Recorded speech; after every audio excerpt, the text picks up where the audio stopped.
I may well compare my lady to the harp, and her fine person to the 25 strings that it has, upon which King David harped so often.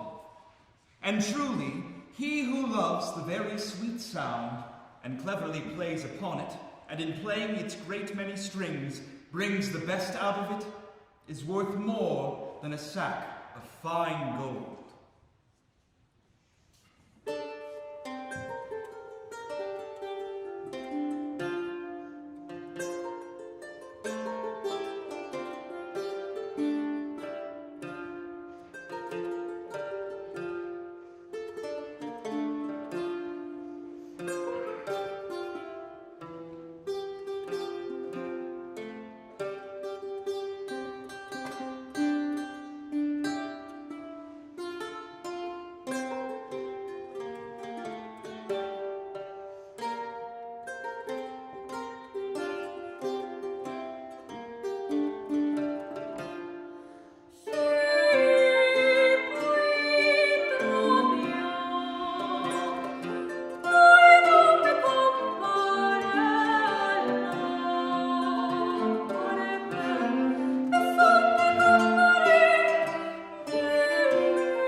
Because of this, I want to learn to harp, and in singing praise my lady, for she has no equal in great sweetness in this world.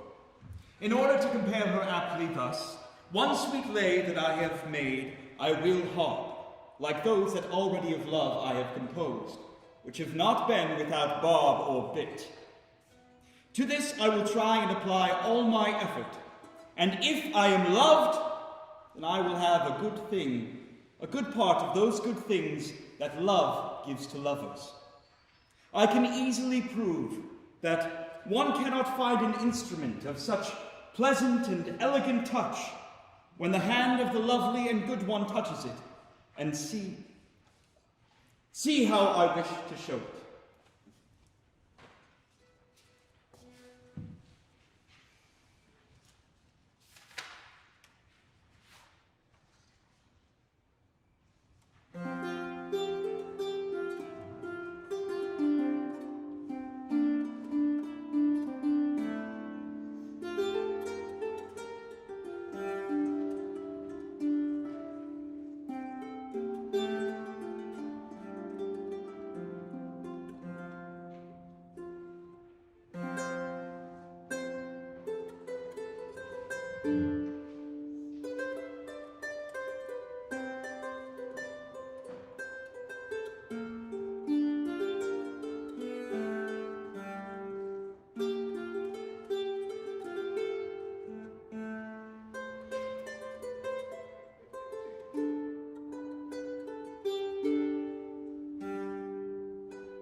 When King David wanted to appease the anger of God the Father, he tuned his lyre and made it sound so sweetly and prayed so devotedly that the anger of great God was pacified. And as the sound of the harp is pleasing to God, then all instruments should well remain calm and silent when one plays upon it, and one makes it resound sweetly. Phoebus, a god of very great power, held the harp in such reverence that as soon as he had composed a new song, he would play and harp it on the harp. He prized it above all instruments and disparaged all others in comparison. When Orpheus, the divine poet, made sacrifice to Jupiter for his love Eurydice, he took his harp and tuned it well, and went into the horrible valley, and he did not stop until he came to the gates of the Inferno. Such was his discomfort and grief at having lost his friend. There he took courage to sweetly harp his mortal lay at the gates of hell. But there was no iron door or window, bolt, lock, bar, or gate so strong, nor complicated, nor hard, that it did not open at the sweet sound of his harp. So sweetly did he sing to his harp that the torments of hell were enchanted, and the souls felt no anguish when the sweet sound of the harp reached them. And so Proserpine and the kings of hell were so charmed by him that he took Eurydice out of hell. For he harped with such great melody that the trees bent their locks down to hear him and made shade for him, and the birds and savage beasts subdued their proud inner spirits, listening to the sweet sound of his lyre.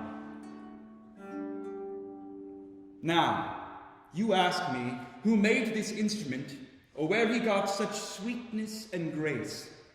There is no maker who knows how to make it, nor can a single part of it be replicated. Now, I have shown my conception of the harp, and I will indeed name the many strings that it has. Behold the manner of it. The very first is perfect goodness, and loyalty, who is her close sister, is the second, just slightly small.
The third string is good nature, and the fourth her sister humility, who is never far from her. Thus these two of the same size come together and increase the sweet sound of the harp, more than there are eggs of a carp. And who thinks the lady more beautiful if she is haughty and rebellious, and her beauty makes her proud and defiant, because she is not humble and good-natured?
The fifth string is honesty, and the sixth is her sister truth.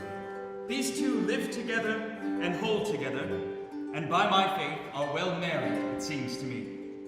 Whether the lady be in chamber or at table, in all she does is honest and truthful. These two strings of the harp are well matched, because with sweetness they light and adorn. The seventh string is charity, and the eighth is sweet pity, her sister, and companion, who is always at her side. What a gracious assembly! By them the harp is richly adorned, and shines more brightly than sunlight in a basin.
The ninth string, Youth, who has next to her pleasure and gaiety.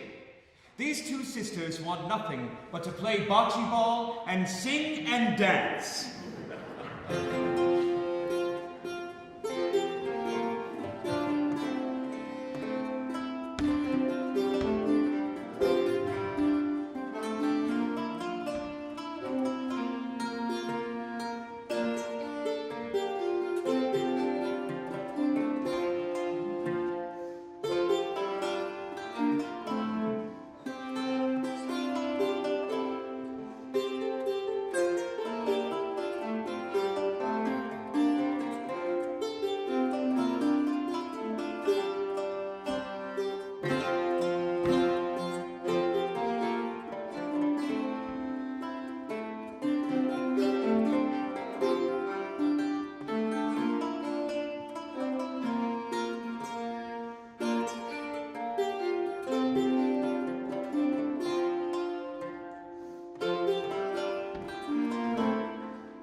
The 12th string is Nobility, who has two sisters, Sincerity and Gentility. These three sisters are in agreement with the harp. In all things never did they disagree. So pleasing and sweet to hear that the sad they make to laugh and take heart, and the bad to amend and learn. For it is good to hear their sweet sound, for it makes gentle hearts sincere, and thus it ennobles. The 15th string is Wealth, and the 16th is sweetly named Generosity. For in the world there is nothing so sweet as giving when one can give and does. These two sisters are so interlinked that one is not worth anything without the other. They are the gleaming threads of the harp, and its buckles, who night and day shine like jewels.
Four more there are of most lovely affair.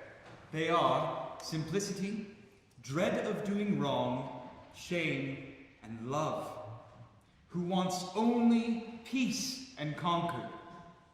Love is their right cousin, who all day begs, with hands joined together, that against dread and lies they guard.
The five others are judgment, knowledge, grace, bearing, and style.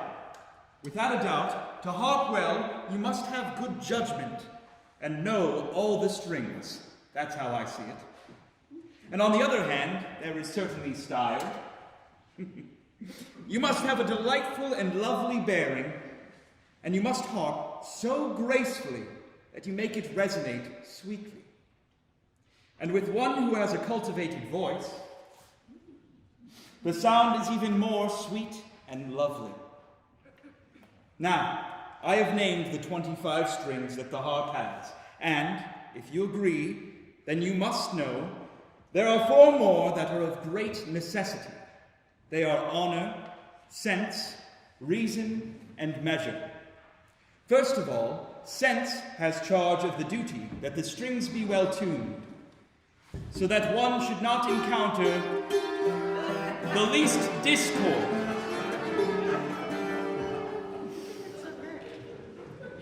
Then reason, that governs the harp, never allows that she should be brought into a tavern. For then she could be somewhat less esteemed, and her honor would be diminished.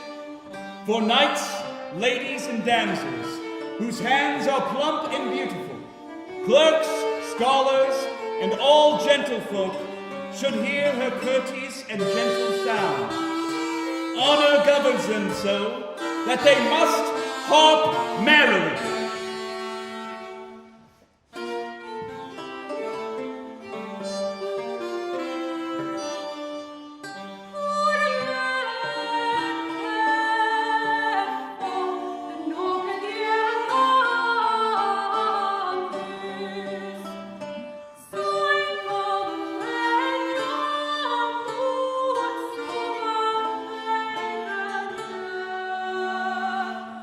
Ah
Now then, the harp is founded upon reason, and by reason measured and made. Nothing is of any value if it has not measure. But when one plays and measures well, there are no mistakes in their playing, for measure is the perfection of an instrument.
I have named for you the strings of the lyre, so I may well make comparison between the beauty who holds me in her prison and the harp, which surpasses all instruments when wisely played and measured.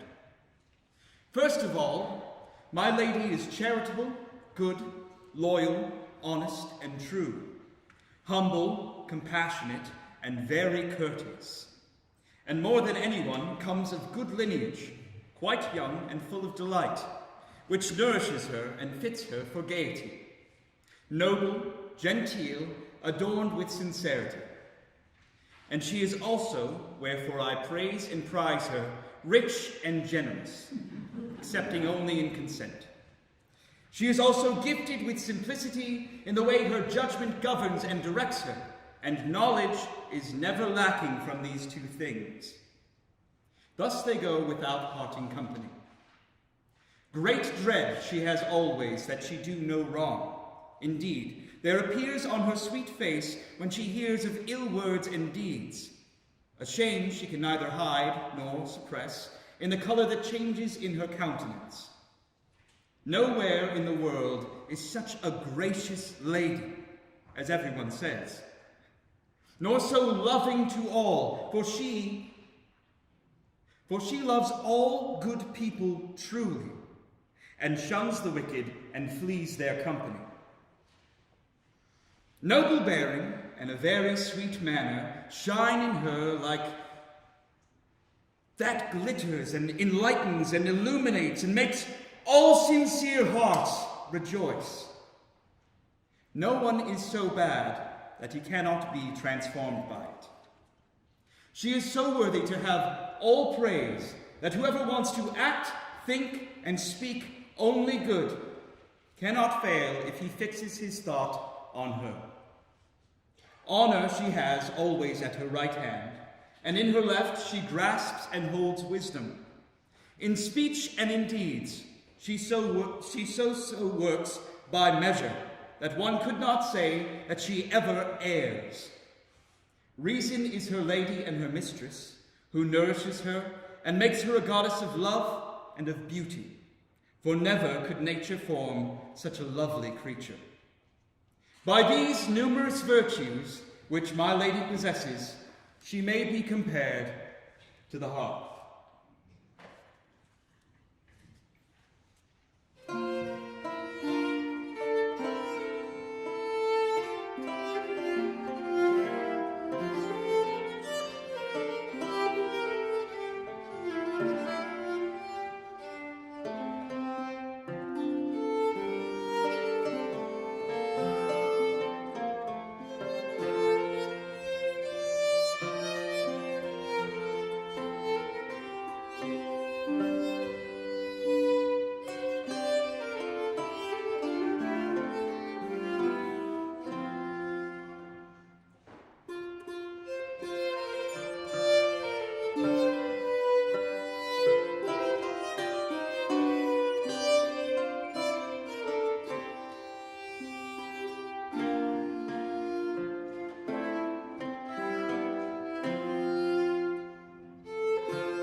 Now I would name my sovereign lady, for whom I have taken some pains to make this poem, from whom I have borrowed its meaning and its measure, and learned how it should be done.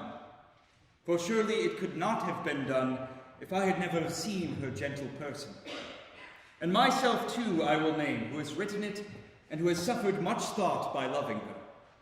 See how you will know them without mistake, and you will see right away that hope has made me rich with love.